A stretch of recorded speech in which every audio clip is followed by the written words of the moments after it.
Crime episode with Tipu Sultan.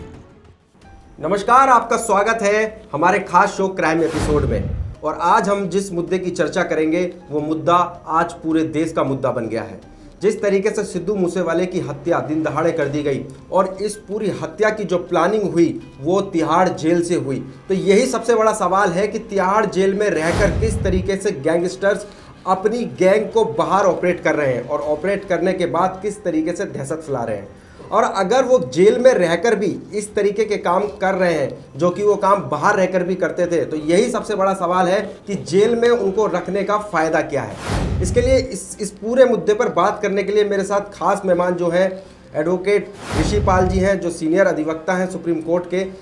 Rishipal जी, आपका स्वागत है।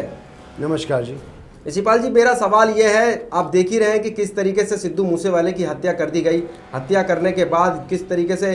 तमाम गैंग्स के नाम आए, लॉरेंस बिश्नोई, और फिर उसके बाद उसका जवाब देने के लिए नीरज भवानिया जवाब देते हैं कि भाई मैं आपकी हत्या कर दूंगा। वो लॉरेंस बिश्नोई की जो पूरी गैंग है वो किस तरीके से सिद्धू मूसेवाले को धमकी देती है और उसके बाद उसकी हत्या कर दी जाती है। और ये जब गैंगस्टर बाहर होते हैं, जब ये बाहर होते हैं तो इनसे खतरा ज़्यादा होता है, ये जब ये जेल में होते हैं तो खतरा ज़्यादा होता है, सबसे पहला सवाल। और दूसरा सवाल ये है कि अगर ये जेल में रहकर भी इस तरीके से अपनी गैंग को ऑपरेट कर रहे हैं तो इनको जेल में रखने का फ़ायदा क्या है?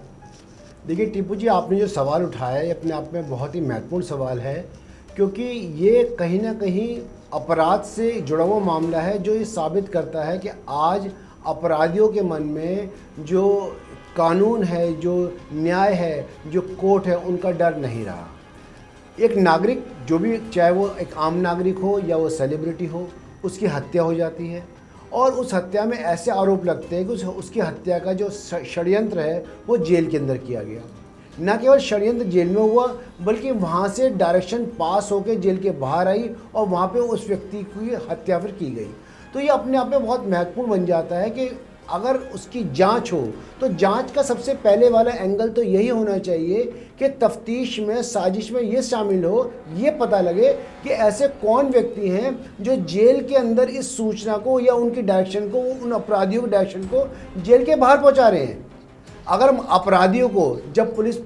पकड़ती है और उनको जेल भेजती है तो समाज ये समझता है, प्रशासन ये समझता है कि अब अपराध पहले से रुकेगा या कम से कम ये व्यक्ति अपराध नहीं कर पाएगा। लेकिन जिस तरह से बातें सामने आ रही हैं, मीडिया में सामने आ रही हैं और बातें सामने आ रही हैं, उससे लगता है कि अपराधियों को कोई भी ऐसी चीज़ नहीं है जो उनको रोक पा रही है। केवल एक चार दीवारी में रख लेने भर से अगर हम कहें कि वो जेल में है तो उससे तो कानून का पर्पज़ हल नहीं हो जाता, उससे उद्देश्य हल नहीं हो जाता। अपराधी को जेल भेजने का उद्देश्य यही होता है कि अपराधी को समाज से अलग रखना, जिससे कि वो समाज में दोबारा से अपराध ना कर पाए। लेकिन वो फिर भी अपराध में लिप्त है, वो फिर भी अपराध पे अपराध किए जा रहा है। तो ये अपने आप में एक बहुत महत्वपूर्ण बात हो जाती है। और सबसे मैं निजी तौर पे समझता हूँ कि अगर तफ्तीश की जाए तो तफ्तीश की शुरुआत यहीं से की जाए कि ऐसे कौन से व्यक्ति हैं जेल प्रशासन में, जेल के अंदर, जो इस सूचनाओं को, जो अगर वो मान लो कोई व्यक्ति, एक व्यक्ति, दो व्यक्ति, तीन व्यक्ति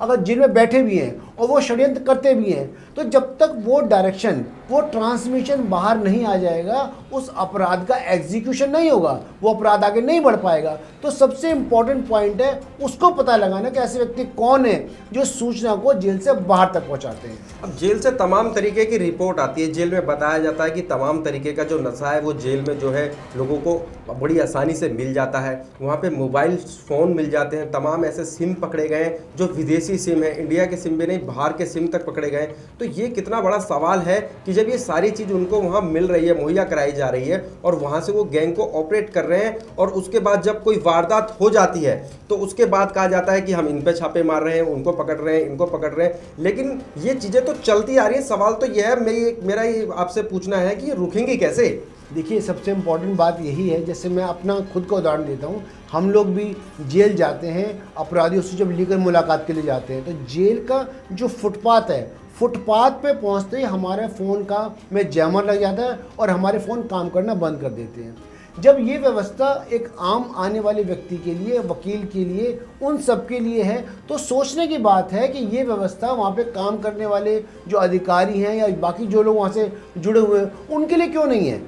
आखिर ऐसी क्या व्यवस्था है, इतना मतलब इतना जो आईटी सेल वर्कआउट कर रहा है, इतनी टेक्नोलॉजी वर्कआउट कर रही है, उसके बावजूद भी बहुत आसानी से हमने पिछले कई दिनों में देखा था बहुत सारे अपराधी ना केवल फ़ोन से डायरेक्शन दे रहे हैं बल्कि अपने वीडियोस बना के भी वो फ़ोन से अपने वीडियो जेल के बना के और बाहर भेज रहे हैं। अपने आप में एक बहुत दुखद स्थिति है, अपने आप में प्रशासन के ऊपर एक बहुत बड़ा प्रश्न चिन्ह है कि प्रशासन वहाँ पे क्या कर रहा है। और देखिए कितने बेखौफ हैं कि वारदात से पहले ऐलान करते हैं और वारदात करने के बाद ऐलान कर देते हैं। जहां एक आम पब्लिक का जो है कि फ़ोन, अगर आप जेल के बाहर रोड पे भी खड़े हो जाएं तो आपका फ़ोन, जिस तरीके से वकील साहब आपने बताया कि फ़ोन वहां बंद हो जाता है। मैं भी कई बार तिहाड़ जेल गया हूं कवरेज के माध्यम से, तो मैंने देखा है कि वहां जब हम जाते हैं तो वहां हमारा फ़ोन आना भी बंद हो जाता है। लेकिन जेल के अंदर से फेसबुक को चलाया जा रहा है, फेसबुक के साथ साथ तमाम जो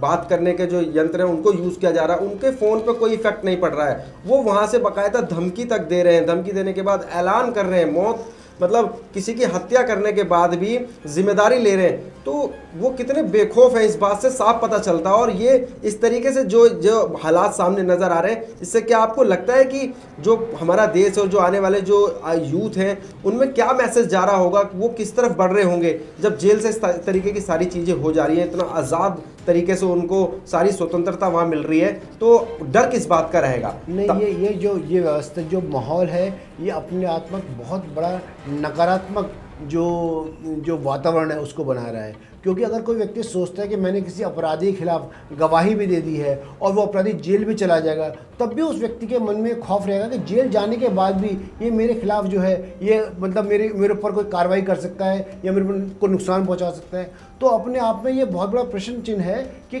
कैसे। और आप देख लीजिए, जब से जो आपने जिस सेलिब्रिटी का नाम लिया कि उसकी हत्या हुई, उसकी हत्या होने के बाद उसके अपराधियों को पकड़ने के लिए, अभी मैंने कुछ देर पहले सुना कि जो दिल्ली पुलिस है वो नेपाल तक चली गई। मैं वही तो कह रहा हूँ, नेपाल तक तो आप चले जा रहे हैं, लेकिन जो तार सबसे इम्पॉर्टेंट है, जो कि जेल के अंदर से जो वो सूचनाएं बाहर जा रही हैं, उनको पकड़ने के लिए आपने एक भी गिरफ्तारी नहीं की, क्योंकि वो कहीं ना कहीं 120 भी एक कॉन्स्पिरेसी का पार्ट है, लेकिन कोई गिरफ्तारी नहीं हुई, उस पर कोई इन्वेस्टिगेशन नहीं हो रही, उस पर कोई बात नहीं हो रही कि ऐसे ये सूचनाएं बाहर कैसे लीक हो गई। तो ये अपने आप में बहुत गंभीर प्रश्न बनाता है। और मुझे लगता है कि कम से कम मिनिस्ट्री को, जो जेल प्रशासन है, उस जेल प्रशासन के ऊपर सख्त कार्रवाई करनी चाहिए। जेल में जिस तरीके से बताते हैं कि कई लेयर में सुरक्षाएं होती हैं, अलग अलग फोर्सेस वहाँ पे तैनात होती हैं दिल्ली पुलिस के साथ साथ, तो कैसे मुमकिन हो पाता है कि वहाँ इन सारी चीज़ों का पहुँचना, और अंदर से अलग अलग सेल में बंद हैं, बड़े बड़े अपराधी हैं, मकोका लगे हुए अपराधी हैं, तो वो आपस में कैसे कनेक्ट हो जाते हैं? मुंडका जेल का बैठा हुआ रोहिणी जेल वाले से कनेक्ट हो जाता है, तिहाड़ जेल में बैठा हुआ मुंडका जेल में बैठे हुए से कनेक्ट हो जाता है। तो ये किस तरीके से ये पूरा यंत्र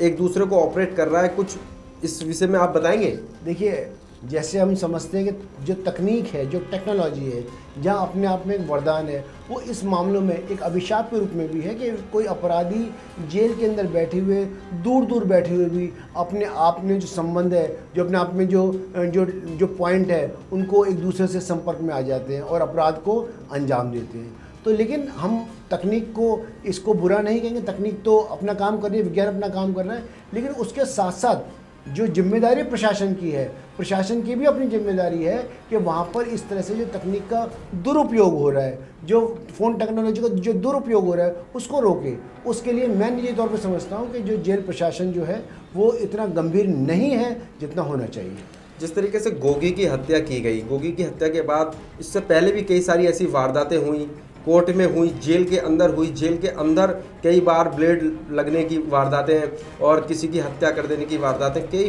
बार इस तरीके की चीज़ें निकल कर आई हैं। उसके बाद भी मुझे लगता नहीं कि कोई समाधान निकल के आया हो। इस सबसे सुरक्षित कही जाने वाली तिहाड़ जेल में अगर इस तरीके से मामले होंगे और ये मैसेज बाहर तक जाएगा, और मूसा वाले की हत्या के बाद तो पूरे देश में एक मैसेज गया कि किस तरीके से जेल से बड़े बड़े गैंगस्टर्स जो हैं, जो मकोका में लगे हुए बड़े बड़े अपराधी हैं, वो जेल में बैठ करके किस तरीके से इस चीज़ को ऑपरेट कर रहे हैं और बड़ी आज़ादी से, बड़े आनंद के साथ, बड़े मज़े के साथ चीज़ों को वो कर रहे हैं। तो एक जो आने वाली जो पीढ़ी है, जो लड़के हैं, यूथ है, वो इन चीज़ों को देख करके किस दिशा में जाएंगे? और मेरा और लास्ट का आपसे सवाल ये है कि कानून में क्या प्रावधान है? आपको लगता है कि कहीं से कहीं कोई चीज़ ये रुकेंगी? देखिए, कानून में प्रावधान बिल्कुल है, लेकिन सबसे इम्पोर्टेंट है कि उसको इनिशिएट कौन करे।